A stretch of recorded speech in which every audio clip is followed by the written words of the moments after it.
Ladies and gentlemen, hello and welcome to Unit Lost. I am Stylosa and I'm joined by the magnificent...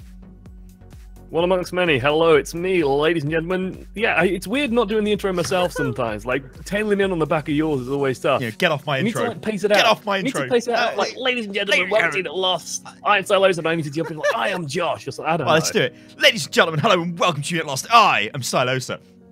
And I am Josh. Welcome, ladies and gents, to chat about the Overwatch League. Who's going to win? Who's going to win, Josh? Who's going to win? It's all right, hang on. Let's take a look. Let's take a look at this. Take a look at this. So we've got. Let's go through the seedings to begin with. So obviously, first place seed is NYXL. Then we've got a second place is Valiant. Third is Boston, quite surprisingly.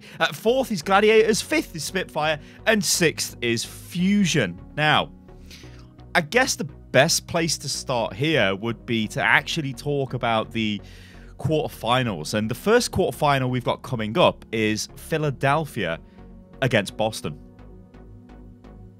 Yeah, it's gonna be an interesting series. Like, both of these teams are teams that they sort of qualified for the playoffs before season 4 finished, so it was like they were both kind of locked in, and then they both had really bad season 4. Stage 4. Come on, boy. Yeah, gotta get the terminology correct. Actually, I think you'll find it stage 4. Yeah, they got like they're really bad stage 4s, right? The meta kind of shifted pretty heavily away from where Fusion is, because Fusion, like the dive team, they're a team that really play well when they can go super aggressive and play really high-paced dive.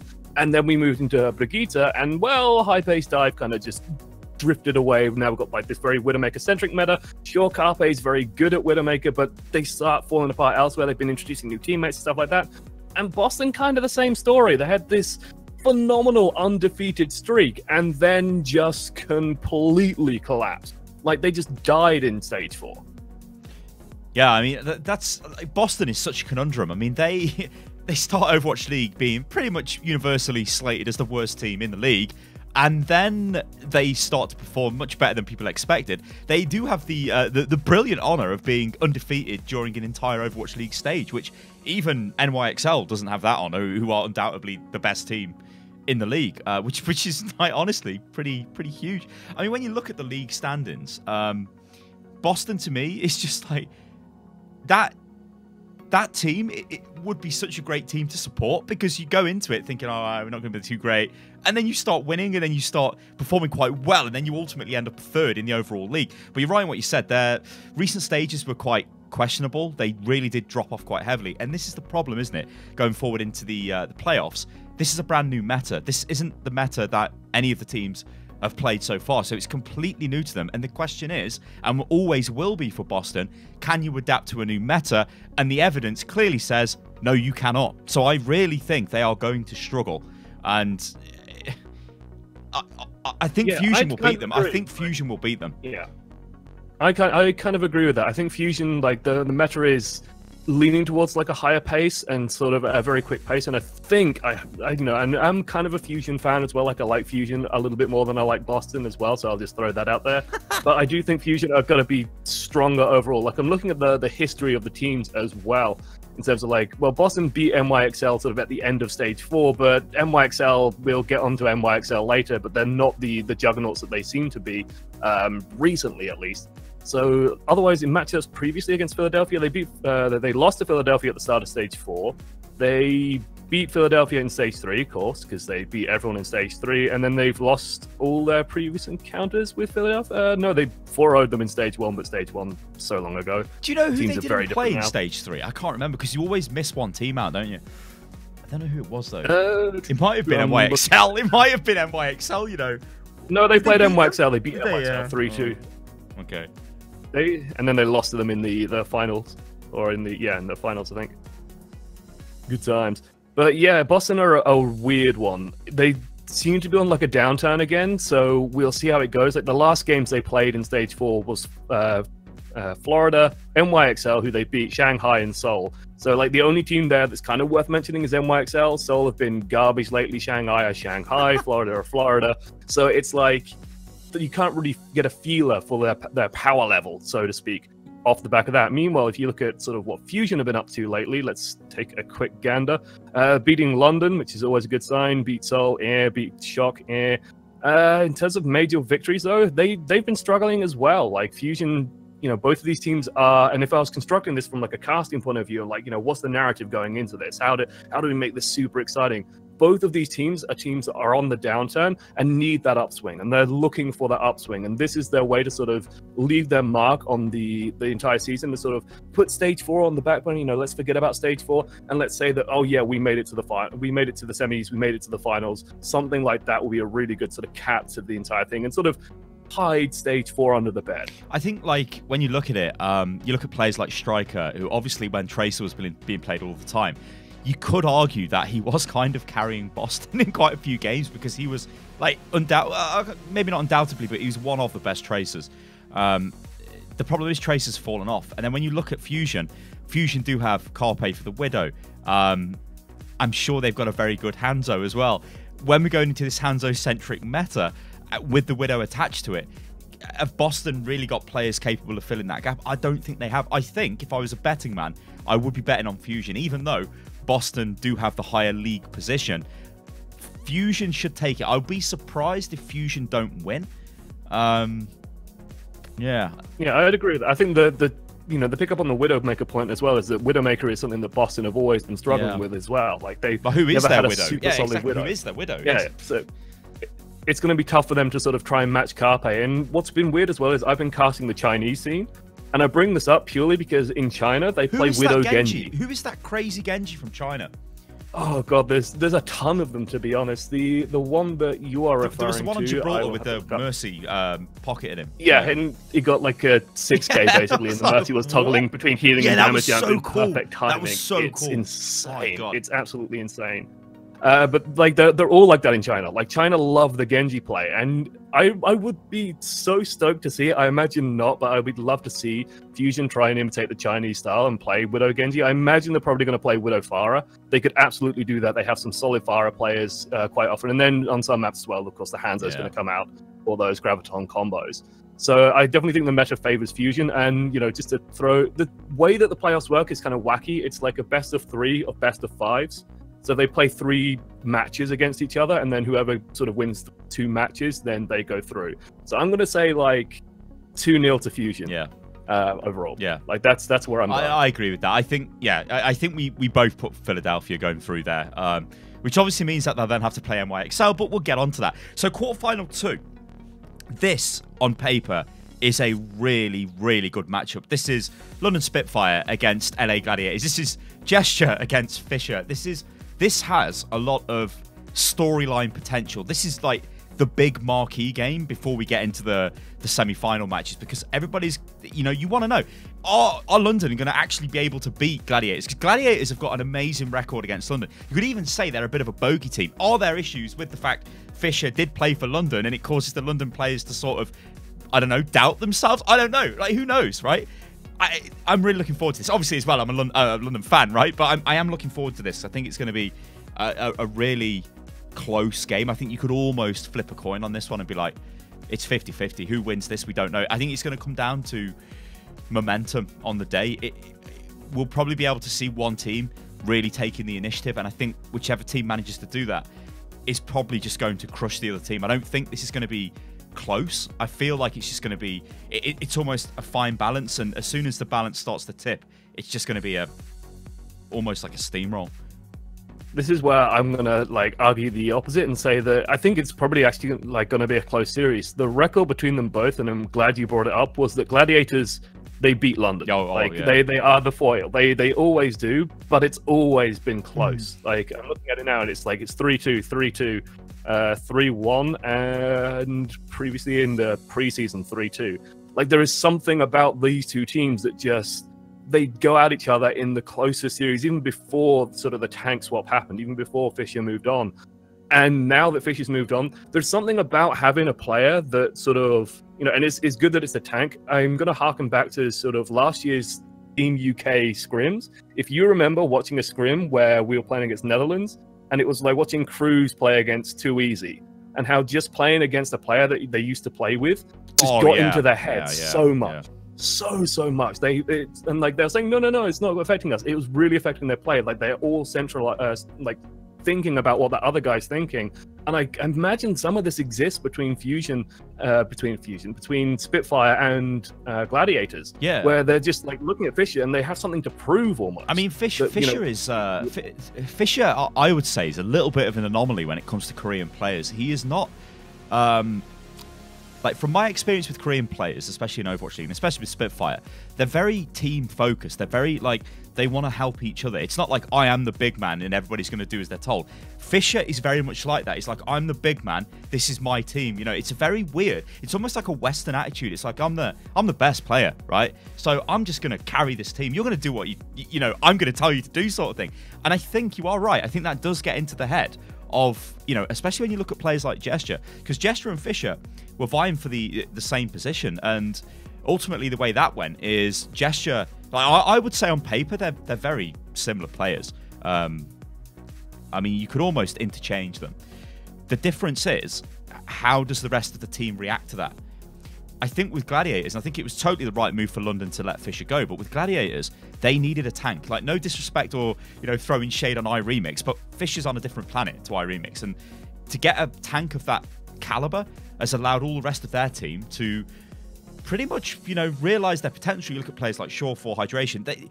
When Fisher came into the team, they really were given sort of like the green light to say, hey, you've now got a tank that's going to allow you to play. Because we all know tanks in Overwatch are just there to create space for, you know, and almost dictate the way the engagements go to allow the DPS players to do what they've got to do. Especially when you look at the Widowmaker meta we're going into. It's not so much about diving on the Widow, is it? It's about controlling the Widow, giving your Widow the chance to almost setting them up, isn't it, for the play to outplay the enemy Widow? Like, you're giving them breathing room. Like, you're giving them an opportunity. And I think he's good at that.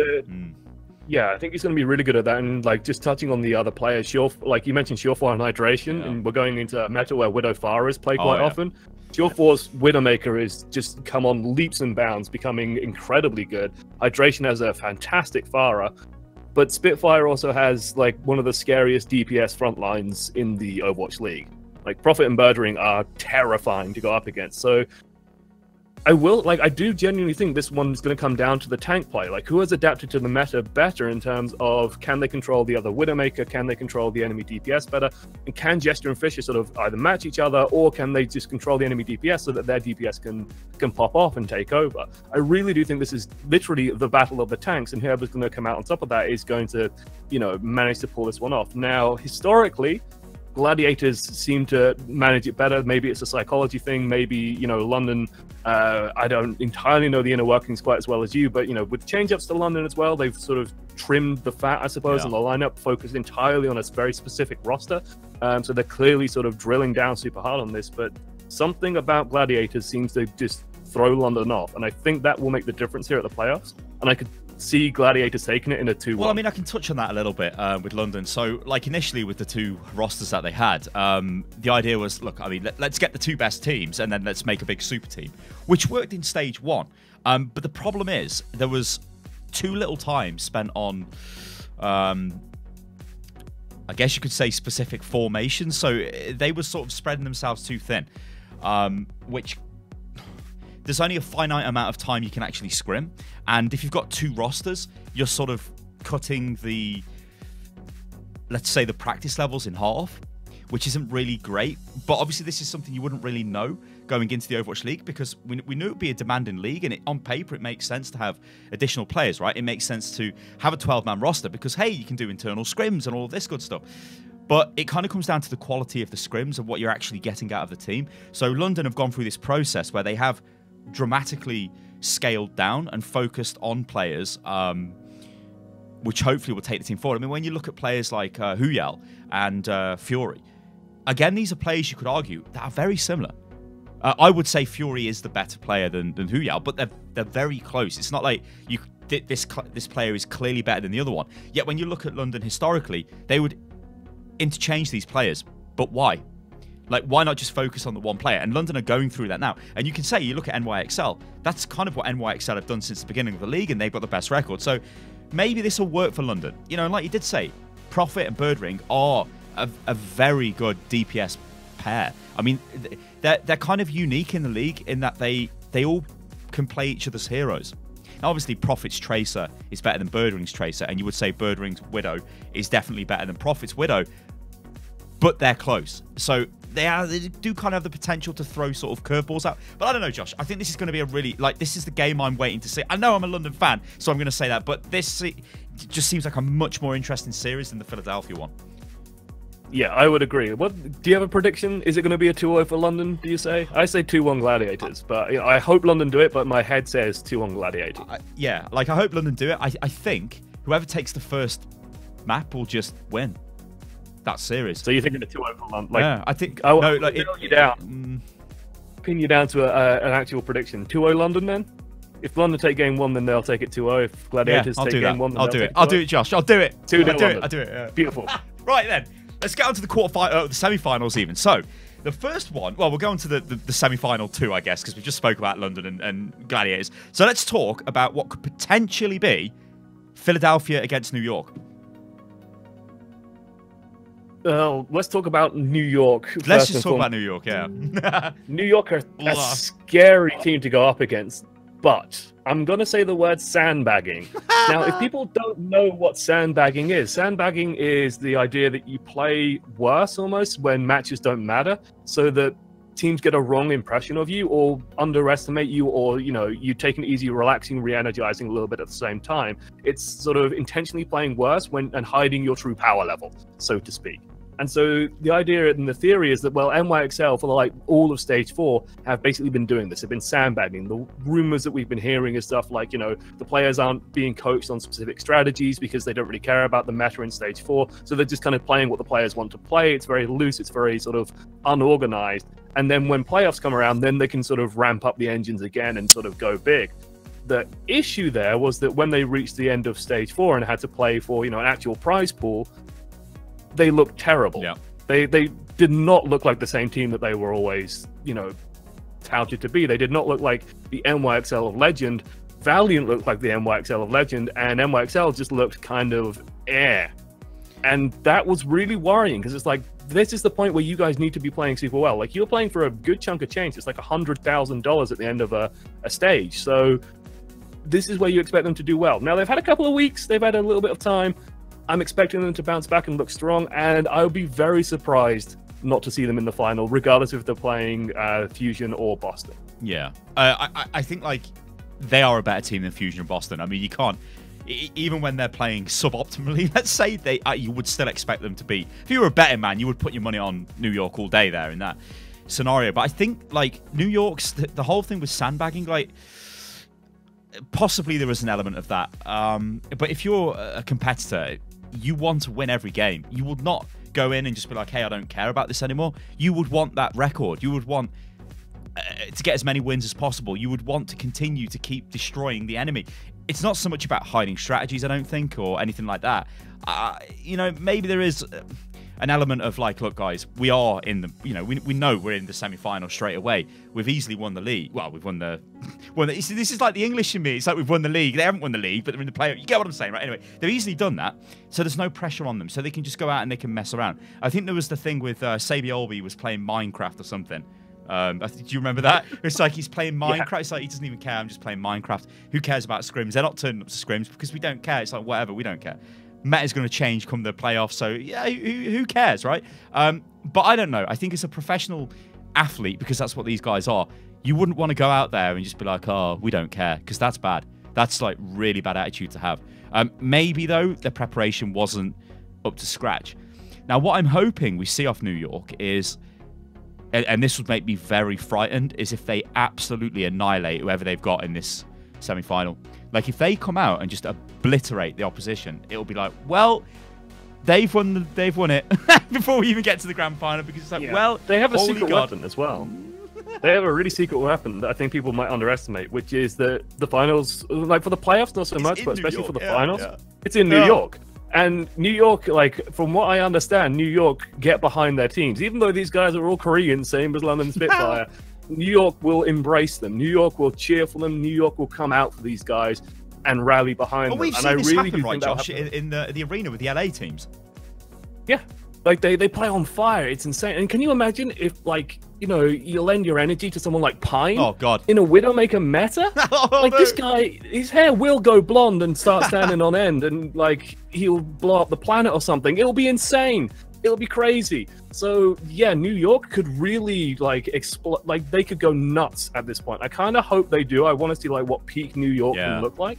But yeah, they are going to be terrifying going into the finals. Like I said, semifinals, definitely if you're a betting man, either Philadelphia or Boston, you put the safe money onto NYXL. Like, as much as I'd love to see Fusion do super well and come in and play this super dynamic, high-energy style and break, you know, NYXL to pieces, I don't see it happening. I think NYXL, Fusion are an easy team to kind of read. Yeah. I think they can outplay Carpe, and they will just sort of demolish them. Yeah. I think that, I mean, that's one of the problems I think Fusion have always suffered from. They're very readable. You know what you're getting with Fusion, and if you can contain them or even beat them at their own game, then you generally beat Fusion.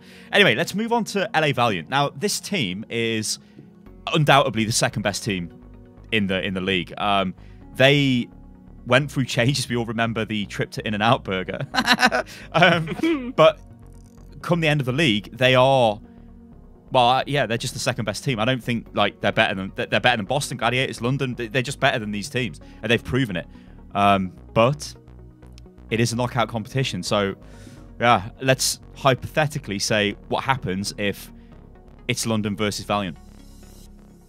It's going to be a tricky one. Like the strength of Valiant has is, I think, like the addition of Custer was, you know, 100% what they needed. I think Custer's like Custer, right. Yeah, Custer was what Dallas needed for the love of God. I don't know, you know. Yeah. I don't know if Dallas let him go or if Custer just moved on to better things. But either way, it is such a huge change because you need that voice of reason. You need that voice of calm leadership. And Custer seems to bring that to the team. And the results speak for themselves. Valiant look composed in their Overwatch. They look in control of all the situations they play in. They look like they have a plan. They're executing the plan. They're using ultimates in intelligent ways. They understand resource management, economics, positioning, scouting, all these important pillars of like how you play pro level Overwatch.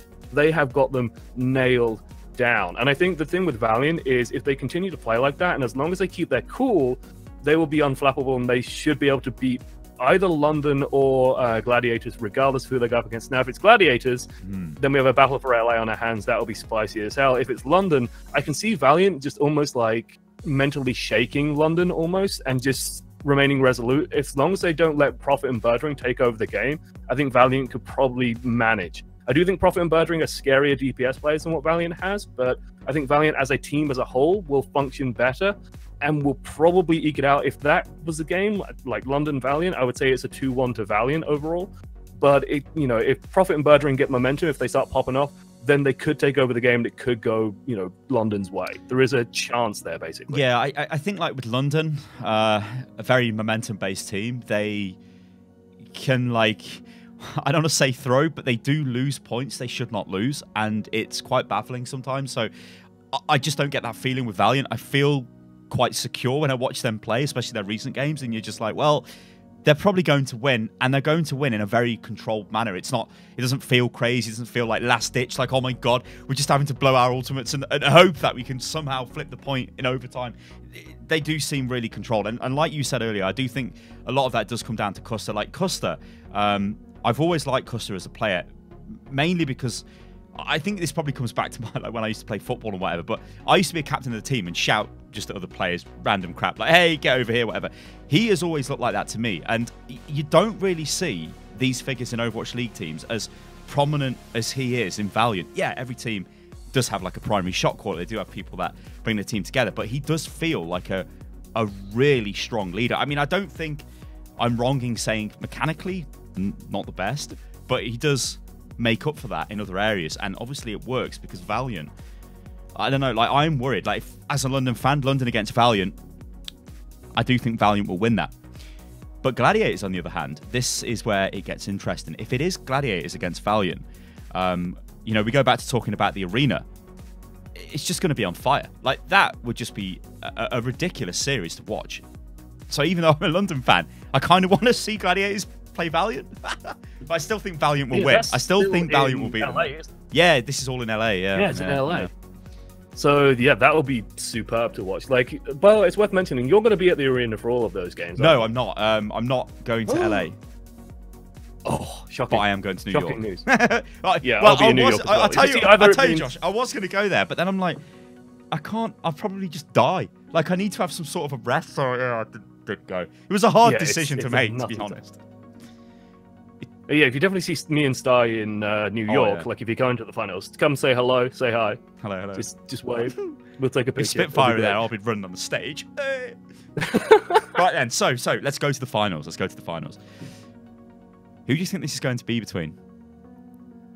Like the safe money is honestly just what everyone else will predict. NYXL versus Valiant, the two highest seeds. They both of these teams look on another level when they're playing properly. NYXL, you know, they've looked mortal lately, but you know, with the amount of time they've had to practice, like they've basically had a month of scrims by this point. They've had tons and tons of time to prepare for these playoff games. They will be probably feeling super confident and should be going in at the highest level of Overwatch. I think it will be NYXL versus Valiant again. And if it is, we are in for one hell of a game of Overwatch. Like, the Stage 4 finals between those two teams, even though NYXL looked rough, it was still some of, like, the cleanest, and, like, I use the word crisp, it was the crispest Overwatch that you could hope to see, where teams were playing just in a, you know, in a beautiful style, basically.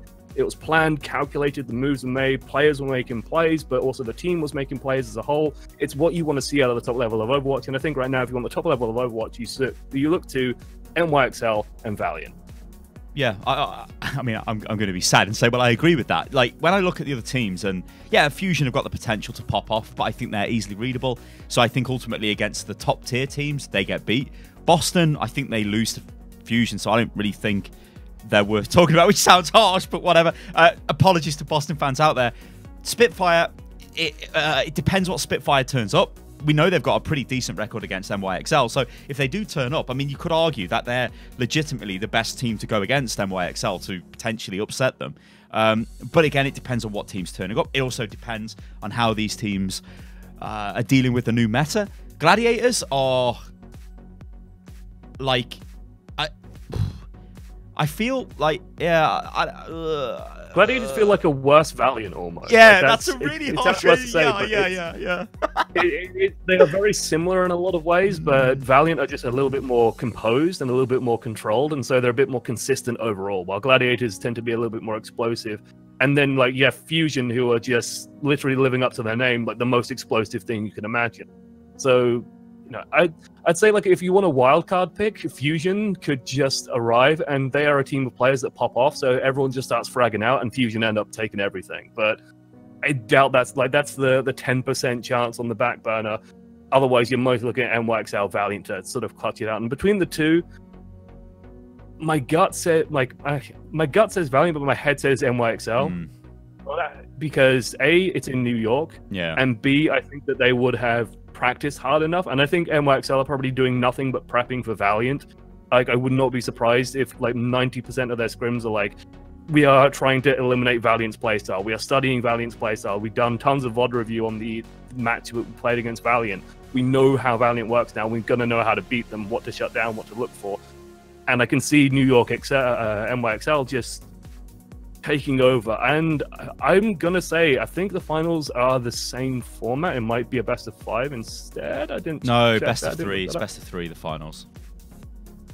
So it's a best of 3 matches. Yeah, right? 3 matches. Yes. Yeah. So I can, you know, I'm gonna go with a 2-0 to NYXL. Yeah. Yeah, like, I think in the best of 5s it'll probably be closer than it looks, but I think overall it'll be a 2-0. Listen, if I go with my heart, I mean London win easy, but I mean like my head, yeah, it's got to be NYXL.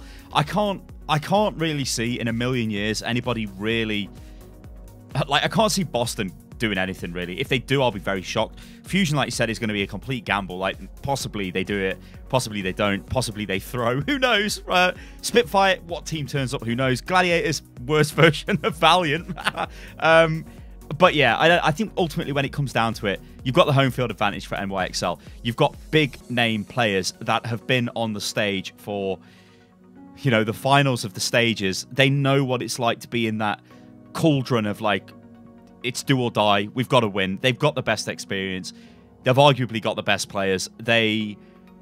Yeah, it's going to take something for NYXL to get beat, but I kind of hope they do. But yeah, my head is, it's just NYXL, I'm afraid. which pains me to say, but yeah, it has to be. It has to be, man. It's got to be. It's got to be. Yeah, you're expecting. I mean, like, if I'm thinking about like how teams will drop out as well. Like, I can see London doing okay, and then someone will swap a team comp, and London will just do the same thing into that team comp over and over and over again and lose, as London are often want to do. Like, they don't have that flexibility in the match, so they can be sort of solved in game almost. And with a series of like best of fives being played, it'll be somewhat easy to almost solve London and then just knock them out. Fusion will probably do amazingly until, I don't know, Carpe tilt or Shadowburn tilts or Carpe tilts and stops killing people, or Boombox goes on mad flanks and just ends up dying over and over and over again, as Boomboxes sometimes want to do. It's like, and then they'll just fail spectacularly. Boston will show up and probably do better than people expect, and then probably tail off a little bit and sort of start losing. Well, this is the other thing. We're writing Boston off here, which we did at the start of the season, and look where they are.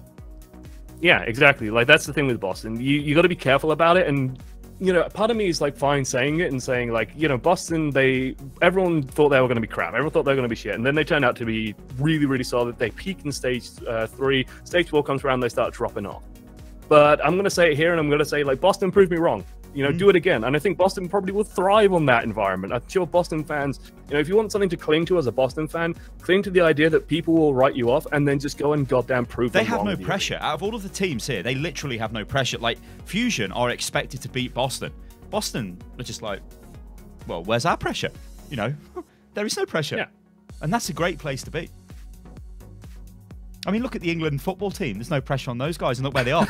It's a miracle. It's coming home, Josh. Ladies and gentlemen. When casting yesterday, Ryan was talking about like the idea, and like I totally agree with this, the idea of teams that win a lot, when they start losing, they start falling apart. And like, we were going on this long spiel, just filling some time.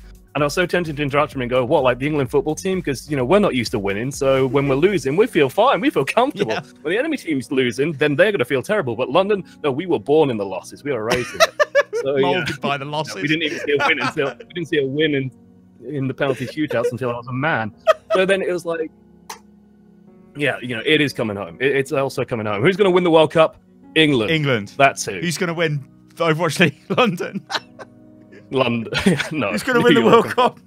England. Right, ladies and gentlemen, let us know what you think about this in the comments below. Who do you think is going to win Overwatch League? Josh, promote yourself, and then let's get the hell out of here. Yeah, of course, I'm Josh, one amongst many Pemberton. You can find me casting Contenders China at the moment as well, which is great. Find that on Contenders. It'll be tweeted out when it goes live. Definitely check that out. China is a crazy reason to watch. Crazy reason to watch in Overwatch. It's insane. They fight. They throw ultimates out like just mental. Like, mental is the word to describe it. Every fight has like 7 ultimates in it. It's brilliant.